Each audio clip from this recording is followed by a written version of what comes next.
Kami lanjutkan informasi di Sapa Indonesia Malam. Putra Presiden Prabowo Subianto, yakni Didi Hedi Prasetyo, saudara atau biasa dipanggil dengan Didit, menemui Presiden ke-7 RI Joko Widodo di kediamannya di Solo, Jawa Tengah. Pertemuan Didit dengan Jokowi berlangsung sekitar 40 menit, namun Didit maupun Jokowi tidak memberikan keterangan usai pertemuan berlangsung. Diketahui Didit adalah sosok yang kerap bertemu dengan Jokowi, termasuk saat Hari Raya Lebaran, di mana ia mewakili ayahnya untuk bersilaturahmi dengan Jokowi.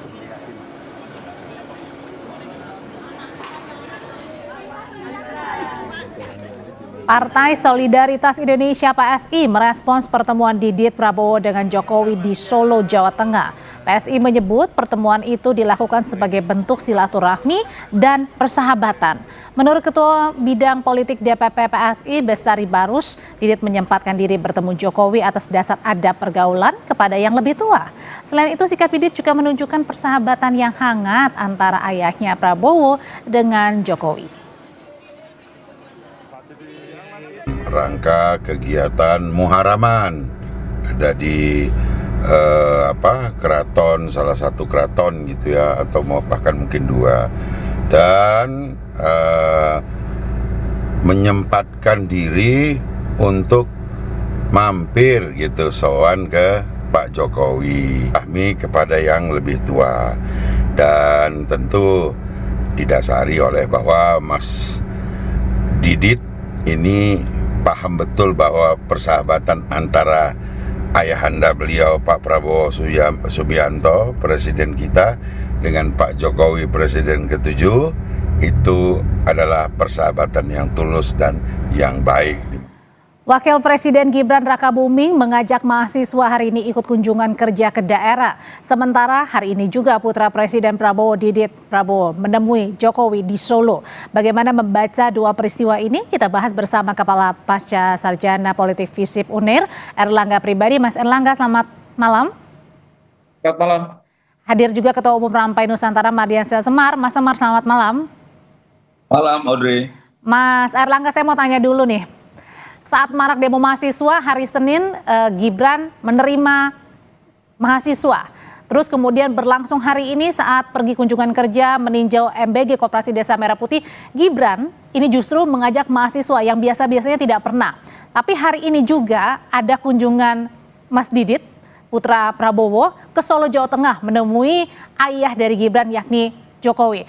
Apa yang Anda lihat langkah satu hari ini dari dua orang yang berbeda? Ya, kalau saya lihat dari dua peristiwa ini, pertama saya coba mengevaluasi terkait dengan wakil presiden ini mengajak mahasiswa. Saya pikir ini suatu tindakan yang tidak cukup merespon apa yang menjadi tuntutan mahasiswa saat ini. Kalau kita lihat tuntutan-tuntutan mahasiswa sekarang itu terkait dengan problem bagaimana pemerintah dengan ekspektasi, dengan bayangan program-program yang dianggap mewakili kepentingan rakyat, pada kenyataannya itu kontradiktif dengan apa yang dikehendaki oleh rakyat yang terartikulasikan dalam seruan-seruan kalangan mahasiswa. Artinya bisa kita lihat bahwa beberapa program-program Pak Presiden Prabowo sendiri itu ternyata mendapatkan banyak koreksi dari masyarakat. Terkait misalnya bahwa program-program yang ada itu biayanya tinggi, dan yang lebih penting adalah menggerus program-program strategis yang lain. Bayangkan misalnya betapa program terkait dengan biaya anggaran pendidikan terkuras untuk kepentingan misalnya program MBG. Artinya ini bukan suatu proses untuk memperbaiki kondisi rakyat lebih baik, tapi justru melemahkan upaya-upaya untuk memperbaiki pendidikan. Oh, justru di sini Mas Erlangga melihatnya justru kunjungan ini sebenarnya kurang bermanfaat, padahal mungkin pesan yang ingin disampaikan adalah ingin melihat langsung nih mahasiswa bagaimana sebenarnya MBG dan juga Kopdar yang begitu bermanfaat buat daerah 3T. Iya, kalau kita lihat bahwa mahasiswa sendiri itu memiliki kalkulasi rasionalitas dalam menyerukan tuntutannya.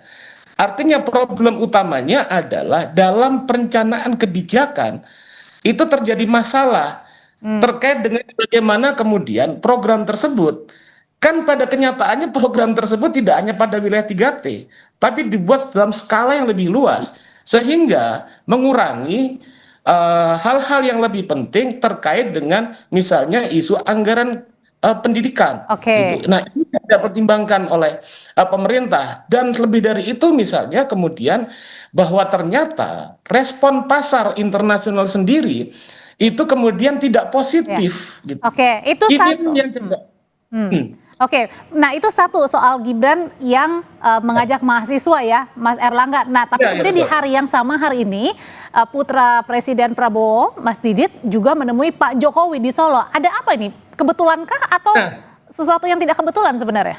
kalau persoalan ini, saya pikir bahwa pemerintah itu masih belum paham, salah alamat merespon isu yang sedang muncul sekarang. Apa itu? Sebetulnya yang menjadi persoalan itu adalah bagaimana pemerintah dengan cermat dan mengevaluasi diri melakukan koreksi terhadap apa yang telah dilakukan dan mendapatkan respon yang tidak baik-baik oleh pasar ataupun oleh publik. Jadi ini bukan soal konsesi atau kemudian komunikasi antar elit, Hmm, di mana kemudian problem-problem bagaimana pemerintah dengan sigap seharusnya merespon dan melakukan Oke. introspeksi terhadap kebijakan, direspon dengan komunikasi antar elit. Ini nggak ketemunya di situ. Oh, itu dua peristiwa yang Anda baca Ya, tidak ada ketemu dan betul. sebenarnya nggak menjawab ya dari keresahan mahasiswa belakangan Tidak ini ya. menjawab dengan apa yang jadi problem Oke. yang ada. Oke, saya mau nanya ke Mas Semar. Mas Semar, sebenarnya apa sih yang diperbincangkan antara Mas Didit dan Pak Jokowi? Karena pada saat wartawan bertanya nih, nggak ada yang mau kasih statement ya atau pernyataan sedikit pun. Ya sedikit sih ada, tapi ya kita belum tahu di sebenarnya apa maknanya. Ya, pertama yang dilakukan oleh Mas Wapres ya, Mas Gibran terkait menemui teman-teman mahasiswa, mengajak teman-teman mahasiswa, itu kan seharusnya kita ketika bicara suatu negara yang dalam kondisi saat ini memang tidak baik-baik saja, itu suatu yang perlu diapresiasi. Karena itu bentuk dari membuka ruang komunikasi terhadap teman-teman mahasiswa yang selama ini menyuarakan kritik terhadap pemerintah. Mas Wapres membuka ruang itu. Dan sepengetahuan saya, setiap langkah yang dilakukan oleh Mas Wapres itu atas pengetahuan Presiden Prabowo juga. Jadi dalam hal ini, langkah-langkah yang dilakukan Mas Wapres untuk membuka ruang, jangan juga akhirnya dipandang skeptis gitu ya, seakan bahwa ini tidak ada gunanya. Semua upaya pemerintah dalam mendengar, menampung, lalu melakukan perbaikan, melakukan evaluasi, itu kan harus Oh, diapresiasi dengan baik. ah, Itu satu hal. Nah, bicara soal pertemuan Pak Jokowi dengan Mas Didit, kan bukan juga kali pertama Mas Didit bersilaturahmi dengan Pak Jokowi. Bahwa dalam pertemuan 40 menit itu ada substansi atau pesan khusus dari ayahandanya Mas Didit, tentu juga bisa langsung disampaikan oleh Pak Jokowi. apa pesannya, Walaupun Mas? kan begini Pak Prabowo, Presiden Prabowo, kita tahu bahwa tidak hanya terhadap Pak Jokowi, terhadap Pak SBY, Ibu Mega selalu meminta masukan, meminta nasihat, karena mereka-mereka, beliau-beliau ini yang pernah memimpin bangsa ini. Nah, terhadap Pak Jokowi pun demikian. Ketika memang komunikasi dibangun oleh Mas Didit misalnya, atau menyampaikan pesan Oke. dari ayahandanya, nah itu kan juga harus dipandang bahwa suatu niatan baik untuk mengatasi berbagai hal yang dirasa masih kurang dan belum mencapai kesempurnaan. Jadi dengan kata Nah, lainnya kedatangannya Mas Didit di sini Mas Semar menemui Pak Jokowi jauh-jauh ke Solo, ini adalah untuk mewakili sang ayah untuk bertukar pandangan, bertukar pikiran atau menguatkan program-program yang saat ini sedang dilakukan pemerintah yang Ya, kalau diklaim 40 mendapat penolakan dari mahasiswa. Kalau pertemuan 40 menit sih nggak cukup kalau untuk bicara banyak hal ya. Ah, Tapi setidaknya mungkin ada sedikit pesan terhadap Pak Jokowi terkait dengan berbagai hal yang timbul ya masalah sekarang ini. Yang masukan-masukan itu kan penting untuk diterima oleh Pak Prabowo sehingga dalam mengambil kebijakan perbaikan itu jauh lebih baik lagi. Dan itu harus Oke. kita hargai, dan kita semua komponen bangsa saya rasa harusnya bahu-membahu ya, tidak juga selalu skeptis terhadap apa yang dilakukan Oke. pemerintah selama itu memang niatnya untuk perbaikan gitu loh. Selama niatnya perbaikan, jangan skeptis katanya Mas Erlangga. Ya, oke. Ya, saya pikir begini, skeptisisme yang muncul dalam konteks hari ini itu bukan sesuatu yang tiba-tiba prosesnya lahir. Itu adalah proses yang sifatnya terus berkembang. Kalau kita lihat bahwa dialog koreksi itu sudah muncul bahkan sejak setahun yang lalu terkait dengan persoalan-persoalan yang muncul, penolakan terhadap MBG juga misalnya, penolakan terhadap Koperasi Merah Putih bukan hanya sekarang, bahwa desakan untuk melakukan koreksi terhadap pemerintah itu adalah proses yang panjang. Juga terkait bagaimana misalnya di satu sisi ada proyek dengan dana yang sangat besar digelontorkan dan tidak kontekstual. Artinya tidak dilihat pada awalnya kalau kita cermati itu tidak khusus pada 3T. Itu kemudian masif di seluruh tempat dan itu menguras banyak anggaran Oke. dalam konteks disiplin fiskal kita yang lemah. Nah, tapi Artinya dengan proses yang panjang ini berlangsung dan skeptisisme itu wajar karena akumulasi tuntutan, akumulasi perhatian, akumulasi aspirasi dan seruan selama ini tidak dipertimbangkan oleh pemerintah. meskipun Enggak juga, kalau menurut saya Audrey Kenapa? ini agak terlalu jauh juga salah kaprah kalau pemerintah dianggap tidak mendengar atau tidak menampung ya kan ada perbaikan. Kepala BGN baru saja kita tahu semua bahwa itu juga diambil tindakan dan lain sebagainya. Di BGN sendiri itu juga kan sedang ada perbaikan-perbaikan, misalnya mengevaluasi titik-titik dan lain sebagainya. Nah, saya sangat menghargai pemikiran para akademisi dan lain sebagainya. Tapi bahwa pemikiran itu juga didasari untuk juga membantu pemerintah dalam memperbaiki bangsa, itu juga harus dikedepankan. Jangan juga skeptisme ini itu akhirnya juga dibumbui dengan sinisme terhadap pemerintah yang itu akhirnya sudah tidak rasional lagi dalam melihat kebijakan-kebijakan pemerintah yang berusaha untuk selalu memberikan perbaikan-perbaikan. Mas Erlangga, semua program-program pemerintah yang skalanya besar Berarti maksudnya seperti kritikan-kritikan ini tentu dianggap tidak akan sebagai sesuatu secara hal yang langsung sinis? mencapai titik kesempurnaan. Jadi tentu banyak sekali hal-hal yang perlu diperbaiki itu betul. Nah, bahwa memang sekarang juga ada tindakan-tindakan perbaikan, ya itu harus dihargai juga. Jangan juga seakan bahwa ruang-ruang dialog selama ini yang dibangun itu, ruang dialog selama ini yang dibangun kan juga belum maksimal juga dilakukan. Nah, itu dilakukan oleh Mas Gibran ketika dia menemui para demonstran. Dan itu sudah dilakukan Mas Gibran sejak beliau jadi wali kota Solo dulu gitu loh. Oke, Jadi menurut saya Oke. oke aja gitu loh. Oke, nggak ada masalah katanya ini merupakan satu bentuk evaluasi dan perbaikan Mas Erlangga, jadi jangan terlalu skeptis, jangan juga terlalu netting alias negatif thinking. Usai jeda ya Mas Erlangga, kita masih akan berbincang satu dialog lagi, tetap bersama kami di Sapa Indonesia Malam. Kalau tadi menyambung kata-kata Mas Semar, Mas Erlangga, jadi setiap yang dikerjakan pemerintah saat ini merupakan perbaikan, jadi jangan netting-netting amat lah kalau kata bahasa anak zaman sekarang, jangan negatif thinking. Oke, ini saya jawab ya. Jadi gini, kadang-kadang negatif thinking itu penting. Orang untuk maju, bangsa untuk maju, negara maju itu harus mempertimbangkan negatif thinking.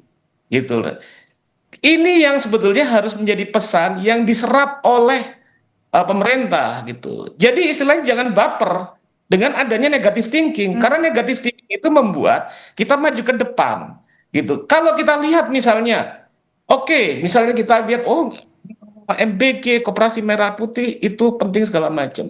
Coba kita lihat dengan kondisi problem fiskal dari pemerintah kita sekarang yang terbatas, menggelontorkan dana untuk itu, tapi kemudian yang terjadi akhirnya anggaran-anggaran yang penting untuk kemajuan bangsa itu kemudian terserap, diambil oleh program-program baru. Kan dananya sudah berkurang tuh MBG juga.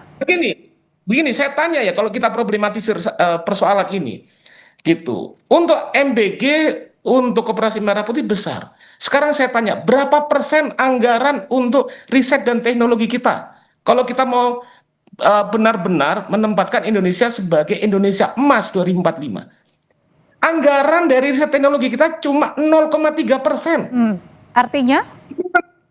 Bagaimana mau menjadi negara maju? Bagaimana mau menjadi dengan riset, sains, teknologi besar sebagai prasyarat menjadi negara maju? Dengan anggaran pendidikan yang dibajak hampir 50% untuk MDG, dengan riset dan teknologi yang tidak sampai 0,5%. Padahal kalau negara-negara maju yang Oke, lain baik. mulai COVID segala Iya. macam besar. Nah, ini menjadi poin, jadi problem, jadi isu utama yang didorong oleh mahasiswa itu jangan berdalih. Jangan dalam tanda bahasa Jawa, jangan ngengkel.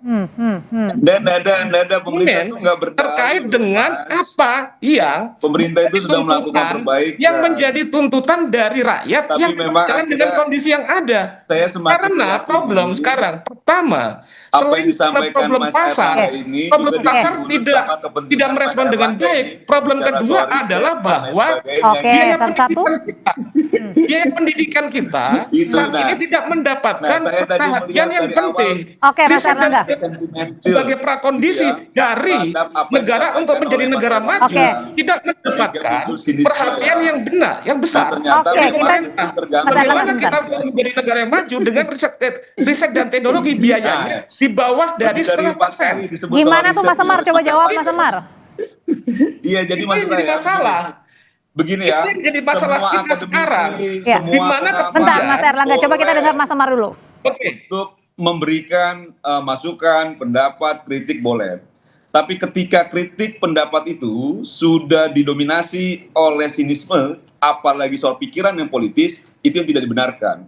Nah, ketika disampaikan soal anggaran riset dan lain sebagainya, saya melihat bahwa ada sinisme itu seakan bahwa kepentingan Mas Erlangga sebagai akademisi itu cukup terganggu soal itu. Riset ini dan yang menurut teknologi saya sebagai akhirnya tidak bicara soal fondasi kepentingan rakyat dari secara negara umum. untuk menjadi negara Kalau yang bicara maju, secara umum, itu bukan kepentingan dari dosen. kepentingan Oke. memberikan makan bergizi akademisi, gratis, itu Mas adalah Semar. kepentingan dari rakyat. Oke. itu punya Jadi sudah niat salah. Baik, Bapak-bapak. untuk bagaimana memperbaiki Jadi gizi rasionalitasnya anak nggak yang ketemu kita ini. yakin Oke, balik bahwa lagi. itu merupakan Mas Semar, kepentingan mungkin- bangsa. Gitu Itu Oke, loh, Mas Erlangga. mungkin yang ingin tadi Jangan disampaikan juga oleh karena Mas. memang ada kepentingan diri sendiri gitu akhirnya. Bukan, nggak ada hubungannya itu dengan kepentingan seakan diri Oke, sendiri. Bapak-bapak Yang sebentar. memanfaatkan riset sains dan teknologi Itu salah kaprah. menjadi Oke. tujuan bangsa. Mas Erlangga Bukan sebentar, saya. Mas Semar. Posisi yang Oke. sekarang ini Mas Semar, Enggak, mungkin enggak. gini Mas harus Semar. clear dulu, Nggak ada. Audrey. Harus clear, Audrey. Oke, Nggak ada, Mas nggak Semar ada. gini, Dalam mungkin saya mau perjelas mungkin maksudnya Mas Erlangga. Kalau oke lah diberikan makan bergizi gratis, tapi kalau hanya diberikan makan bergizi gratis,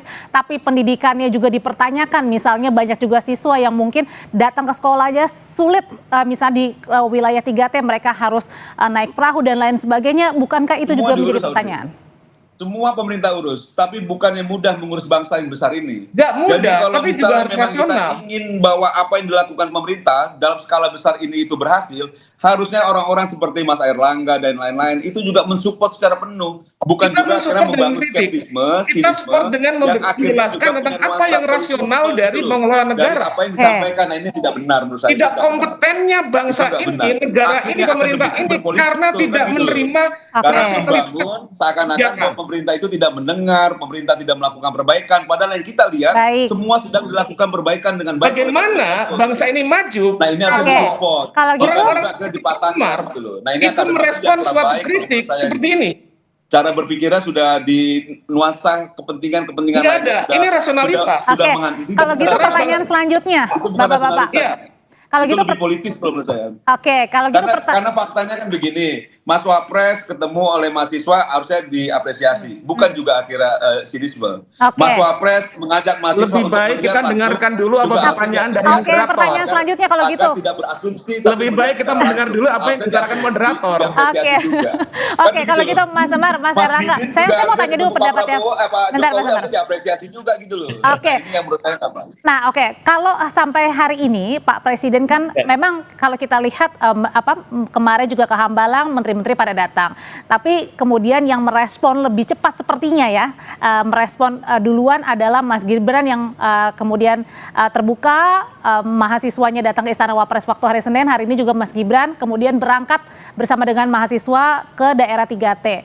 Nah, apa yang Anda baca Mas Erlangga dengan dua peristiwa Mas Gibran ini yang ibaratnya apakah bisa dibilang maju duluan nih untuk menemui mahasiswa?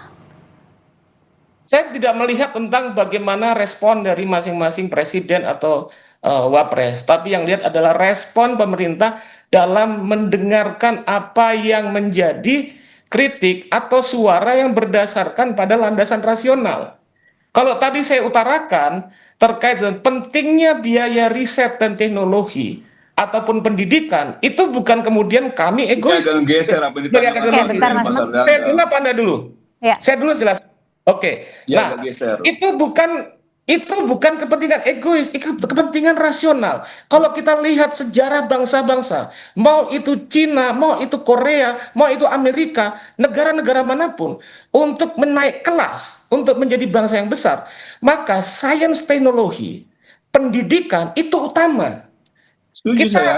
Kita hanya akan menjadi bangsa dungu Setuju kalau saya. kita Dan lebih dungu tidak lagi kalau anak-anak kita menekankan tidak pada punya sains dan makanan teknologi. bergizi, itu lebih dungu lagi. Gitu loh. Bagaimana menekan menjadi Jangan juga dianggap besar nggak penting dengan, Sebentar, Mas Mar. itu. dengan anggaran kurang dari 0,5, Oke. hanya 0,3% riset anggaran riset. Jangan juga itu ditekankan. itu yang kita anggap Ini rasional, Mas. menjadi Sebentar, satu yang paling saya selesaikan sebentar, dulu Mas jawab. Mar. gitu loh. Ya, sebentar Mas, Mas saya Mar. selesaikan dulu jawab, baru Anda. Itu cara berdialog. Dan Ya. juga Saya kalau ada berdialog hal-hal dulu, yang saya menurut selesaikan Oke, dulu. sebentar Mas Mar. Kita Saya kasih selesaikan kesempatan dulu. Mas Erlangga dulu. Tolong beri siapa yang bicara dulu kesempatan. Setelah itu Anda. Gitu. Nah, di sini bagaimana mungkin ini tidak proporsional.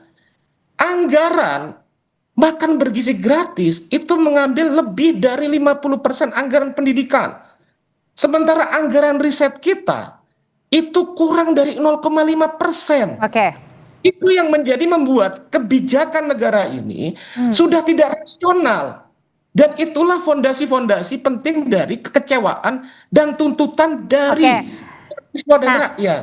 Oke, kalau gitu pertanyaan berikutnya, Mas Semar, dengan adanya efisiensi program-program, terutama juga program MBG, pertanyaannya apakah dengan adanya efisiensi juga akan mengalokasikan tadi keresahan-keresahan seperti anggaran pendidikan, kemudian dialokasikan sehingga lebih besar lagi sekarang porsinya?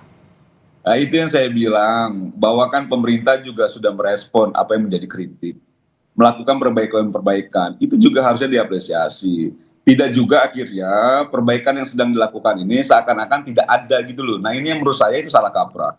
Soal anggaran pendidikan dan lain sebagainya itu sudah dijawab langsung oleh Seskap ya, oleh Teddy. Dan jadi kalau misalnya memang itu kita setuju soal pendidikan itu penting, tidak ada yang membantah soal itu. Tapi bahwa pemerintah juga punya strategi-strategi lain. Misalnya menganggap bahwa juga ada kepentingan bagaimana makanan bergizi ini bisa diasup oleh para anak-anak Indonesia yang menjadi masa depan bangsa kita ke depan. Itu juga menopang pendidikan yang akan ditempuh oleh anak-anak kita ini gitu loh. Jangan juga akhirnya mengesampingkan hal-hal yang menjadi supporting kecerdasan anak-anak bangsa ini. Sehingga menurut saya apa yang disampaikan tadi akhirnya lebih pada soal-soal yang sinisme gitu loh Mbak.